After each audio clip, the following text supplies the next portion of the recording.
Hello students, and welcome to Unit 4. In this unit we're going to talk about how to study and how to prepare for tests. In a math class, it's a little bit different than in some other courses. It's not just about memorizing, it's really about understanding the concepts, and the way that you study can help you do better in the class overall. So I had you watch some videos about what you can do to prepare, study, review for other math or other courses. And I thought it would be really good to talk about what's known as the study cycle. Now you may have seen this before, but maybe not. So when you start thinking about a new idea, we start at the very top with what's known as the preview section. It's recommended that before you go to class, you should skim over the new material. This makes you more familiar with it. Take note of the big ideas.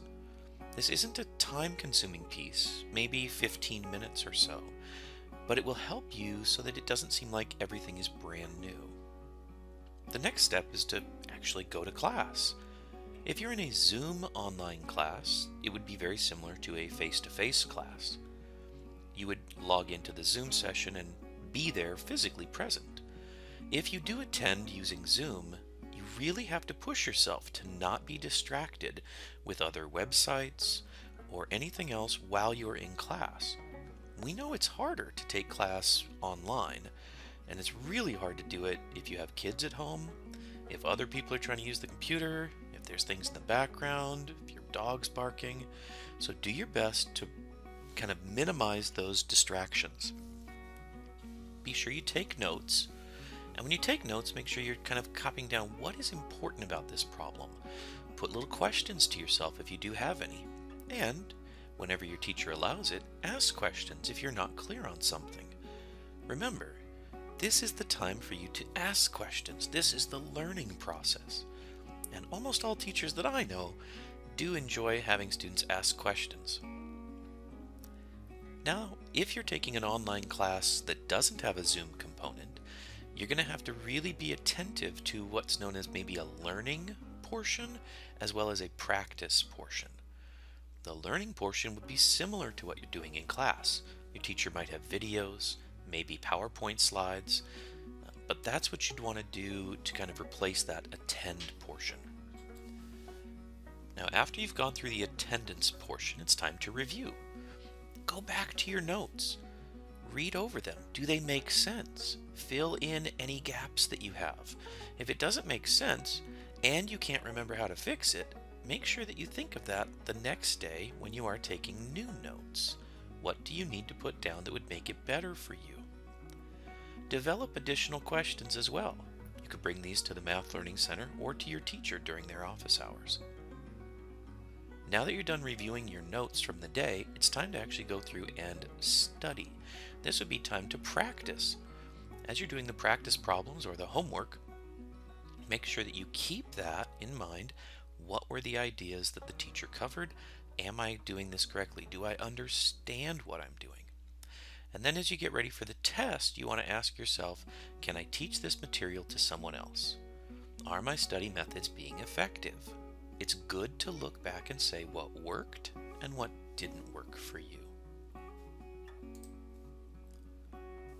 If you did watch that longer video from the classroom, that teacher had put together a video on notes for studying and had 12 different pieces that he said would help you to study smart and to study less.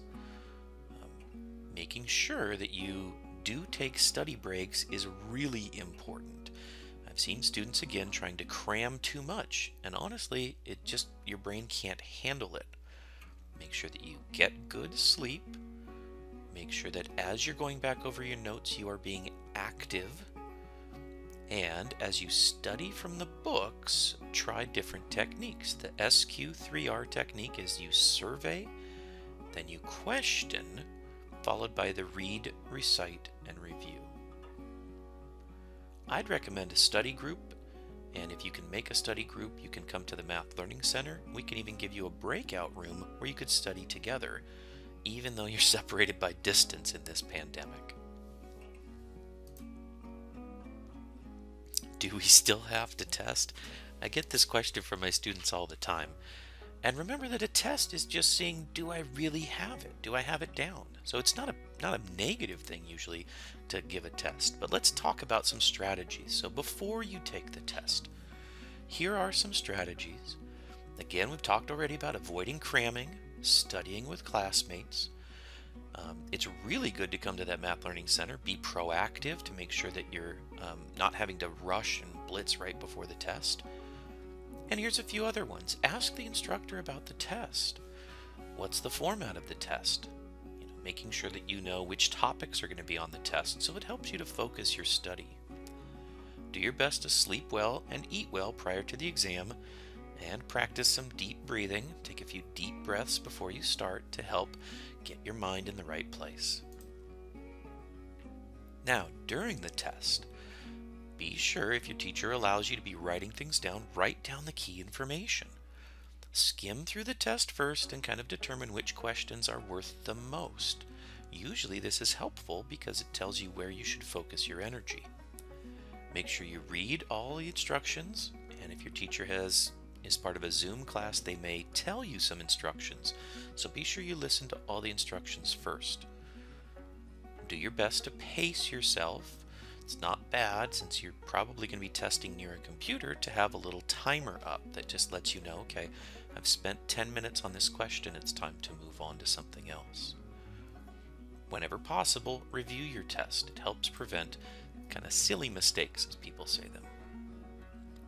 And this is the piece at the end that I notice a lot of students don't do, but I wish they would. After you get your test back, now you have some feedback from the instructor. Questions are marked right, questions are marked wrong.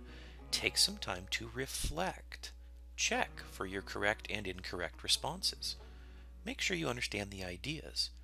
And do you now know how to solve the problems that you got wrong? Math tends to build on itself. So if you're working through the next section, if you don't understand the present one, it might be really important to make sure you still can do it. Look back at your study methods. Improve your test preparation strategies, and, if you can, make an appointment with your professor. Sometimes it's good to get feedback from them directly, and most of them are very willing to meet up with you. Again, after the test, you can also come into the Math Learning Center and bring your exam and ask questions of our staff as well. We're here to help. So the last piece, as you get ready for Unit 5, I'm going to put up a couple short videos as well as a small reading assignment. And we're going to talk about, how can I be successful? What can I actively do now? Be thinking, what type of math course do I prefer? As well as, what do you do with those word problems? So we're going to talk about that next time. I hope to see you soon, and have a great rest of your day.